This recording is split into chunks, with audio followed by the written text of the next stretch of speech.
craziest wrestling pranks caught on camera? Let's watch. 1, 2, is this on?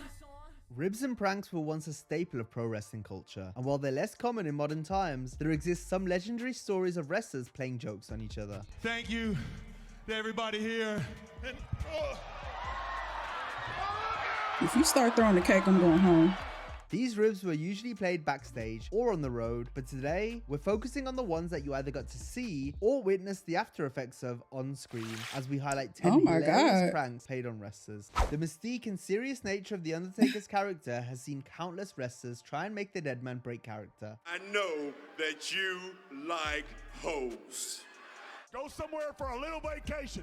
That right there will make you quit being so upset. You hear me? From trying to get Taker to do the spinneroonie. That wasn't a bad one. That wasn't a bad spinneroonie. Now this. That need to edit that out.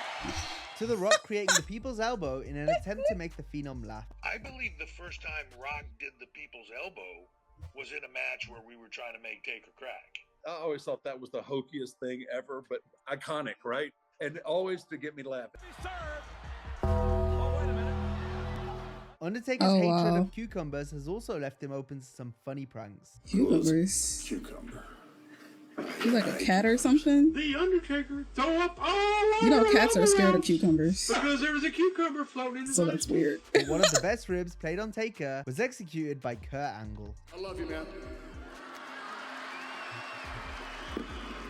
Stone Cold Steve Austin is a wrestler who loves a good rib. An example of a prank he played happened during a match versus Shawn Michaels at a live event from Kuwait in May of 1996. Instead of his usual all-black attire, Austin opted to wear neon pink wrist tape and armbands that he borrowed from Bret Hart. He put it over. He smiled a couple times, but Shawn's got that long hair, so he was able to cover his mannerisms up, but I popped him pretty good, but it was just a rib. It was a surreal look for Stone Cold, but that's why it made for such a funny rib, since Austin rocked the pink in order to try and make Michaels and referee Earl Hebner laugh. Ahmed Johnson was a foul-tempered wrestler who got a lot of heat during his time with the WWF due to his bad attitude and recklessness in the ring. You guys trying to kill me? I'm a gang member, baby. Remember that. Goldust, knowing Johnson was easy to rile up, decided to rib Ahmed during a segment where Goldust resuscitated Ahmed after he'd been knocked out. Goldust was meant to put his hand over Johnson's mouth when administering CPR, but instead of kissing his own hand, Goldust lip-locked Ahmed for real. What's he doing? That's first aid. He's saving his life. Ahmed was scripted to then get angry and go on a rampage looking for Goldust. With Johnson attacking Bob Holly and a cameraman. Based on the incident that had just occurred, there was no doubt some real-life frustration mixed in during Ahmed's tirade. Goldust kissed Johnson again during their match at King of the Ring 1998, angering Ahmed even further to the point where he began hitting Goldust for real. He thought it was going to be funny to put his lips on my lips, and I didn't think that was very funny. So the last few moments when you see him not fighting back, there's a reason for that. But this wasn't the only incident where Goldust decided to get intimate with his opponent, as he played a similar rib on The Undertaker. And I grab my hand like this and I put it right on his dick. Whoa. And I'm just rubbing right there and I'm making these faces all sexual like, and I'm like, what the fuck am I doing? The Undertaker's gonna kill me after this. And he's looking for me, god damn it, he's cussing, he's throwing shit, and Bruce had to calm him down and say, that was me, you know, I told Dustin to do that, that was a rib. And Goldust, up to his typical tactics now, trying to humiliate The Undertaker. Mark Henry was another wrestler with a hot-headed temper that made him a target for pranks during his early days in WWF. What in the world? Henry would later learn how to better control himself as he grew wiser to the business, but there was always still a chance he could burst out if sent over the edge. And this is exactly what happened during an off-air segment on SmackDown in 2011. The World's Strongest Man was told he would be facing Sin Cara in a dark match after the show. Henry waited in the ring but soon became impatient since his opponent was nowhere to be seen. With no sign of Sin Cara, Tony Chimmel was told to get on the mic and thank the fans for coming. Meanwhile, Henry was still waiting in the ring, becoming more and more enraged. You got one more match left in you, ref? Eventually, Mark returned to the backstage area to confront whoever was at the gorilla position. Only no one was there. Henry began destroying anything he could get his hands on, absolutely furious over the prank that had just been played on him. Vince McMahon and other key backstage personnel had orchestrated the rib so that they could beat the traffic while the fans were still in the building, seemingly awaiting the post-show dark match. Henry felt disrespected by the rib. It upset him so much that he attempted to quit the company, only for McMahon to talk him out of it. Obviously, you don't respect me. You damn sure don't fear me, so we don't need to talk no more. Vince showed Henry the video of him destroying the backstage area, saying that if Mark could be this version of himself on television, it would be a guaranteed hit. This proved to be true as Henry began his Hall of Pain run, which ended up being the best work of his career. Oh my God! World's strongest slam! Come on, you hurt me! You're hurting me! All of which came about. Oh, I don't know, y'all. Some people you can't play pranks on for sure. This is a common theme of this list, since few could get away with playing a rib on TV other than the boss, or better yet, a pay-per-view. As McMahon would fall edge I know some ahead people, of his hair they don't like hair that match shit. against Kurt Angle Don't at play with Judgment me. Day 2002. It was always intended for Angle to lose the match, since he was naturally balding. However, Vince coerced Angle into making Edge think he was the one that was going to be losing his hair instead. And he goes, Vince, my head's kind of fucked up. I have a bunch of bumps and stuff. I don't think I'm going to look good bald. And Vince said, too bad, you're getting your head shaved. Vince kept the ruse up until right before Angle and Edge went out for their match. Edge was relieved. Yo, this that he match wouldn't is be so shaved bald, funny. but the fact that he was told about the decision last minute meant that Edge He didn't looked have time good to bald, figure out how though. to use the clippers, meaning Angle's scalp took quite a pasting during the haircut. It's all patchy.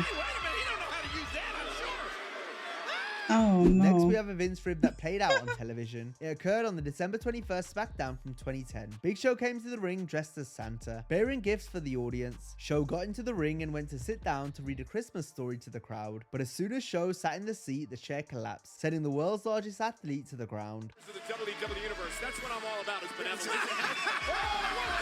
You know them chairs cheap as hell. Santa Claus has gained a little bit of weight this year. One might think Show's weight forced the chair to crumble under the immense pressure. However, Vince ensured the chair was gimmicked ahead of time so that when Show went to sit in it, it would give way. Former WWE writer Freddie Prinze Jr. revealed Vince's plan for this segment on the Wrestling with Freddie podcast. Big Show was going to sit in when he was going to read a Santa Claus story, was going to break when he sat in it. And I was just like, oh, Jesus. He's like, and you better not friggin' tell him. Like, what am I going to do? I told Big Show. And Big Show didn't care. He was like, I'll play it off. Sean Waltman is notorious for his ribs on other wrestlers, including the time he crapped in Sable's bag and when he cut Michael Hayes' ponytail off during the plane ride from hell and then nailed it to the locker room door the next night. Waltman would be the victim of a famous rib where his eyebrows were shaved off by Mr. Perfect Kurt Hennig. Waltman had to pose for promotional photos shortly after, one of which ended up being featured on the packaging of his action figure. Waltman continued to wrestle on television as the 1-2-3 Kid while his eyebrows were still growing back, which made for quite a funny look.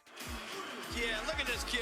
This is a chance of a lifetime for me, but God, I'm just so nervous I can't even talk. Next, we have a rib where Sean Waltman was the one dishing out the dirt, What as is Sonny that? was sleeping on the receiving end of two of the most disgusting ribs in wrestling history, Oh, all no. thanks to Sean. One of which was the time Waltman defecated in her food on a European tour. It's also widely believed that Waltman took a dump in another rib that involved Sonny. On an episode of WWF Superstars from the summer of 1996, Sonny would be cornered by the Godwins. Phineas proceeded to dunk a bucket of their signature slop over the head of Sonny.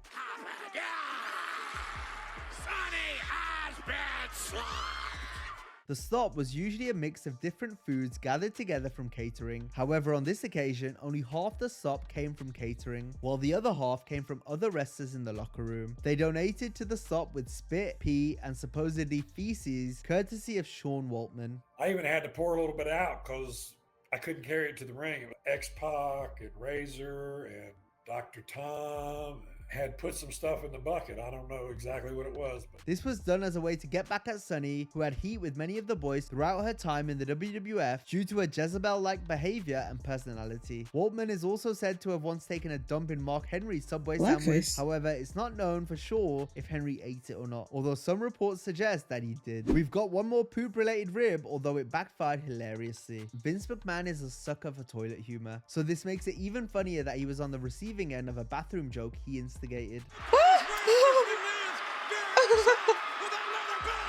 It went down right before Vince was set to go out for a promo segment on Raw. McMahon wanted to mess with Gerald Briscoe in the gorilla position. Vince did this by attempting to make Jerry puke by farting next to him, since Briscoe is known for having a weak stomach. Vince did the deed, which left Briscoe dry heaving.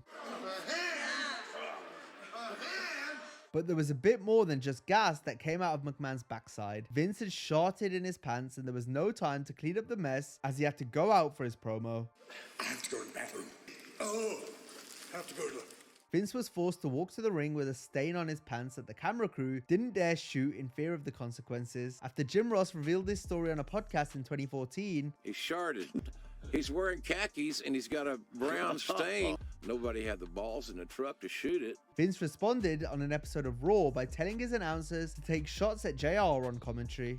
Mr. McMahon is the commentator. How would you compare his commentary to, like, well, JR? That's like comparing horse manure to ice cream. McMahon is no stranger to making fun of JR. Jim has continually been mocked and ridiculed on the air by Vince. Stone Cold! Stone Cold! Stone Cold! Most, if not all of these jokes came across as more nasty than funny. I want to show you these photographs right now. JR, I think needs a tan. A little bit of rims to live by. You're going to love this one. But we'll highlight them as our last example, just to show you the lengths Vince has gone to mock JR on television, such as when JR was made to kiss Vince's ass. Kiss his ass! Oh my gosh! Or the infamous Dr. Haney skit, which was one of the worst segments WWE has ever produced. It begs the question, why would Vince intentionally create bad television to make a joke that only he thinks is funny? It wasn't business, and it wasn't funny. So why did we do it? And it made my wife cry, so it pissed me off. If it meant ridiculing JR, Vince had no qualms about airing it. Oh, man. If you enjoyed this video, be sure to check out a similar video on the top 10 outrageous. Not him drafting him into the fucking shit without him knowing. Oh my god. Yeah, some people you can't play pranks on. You gotta know who you pranking, first of all. Okay. Yeah, you want to get a little laugh in, but the person you pranking, you don't know what their reaction is gonna be. Especially if they're like always serious. And they take you know, they take their stuff serious. So I know you want to loosen up the room a little bit, but some people they don't like to be pranked.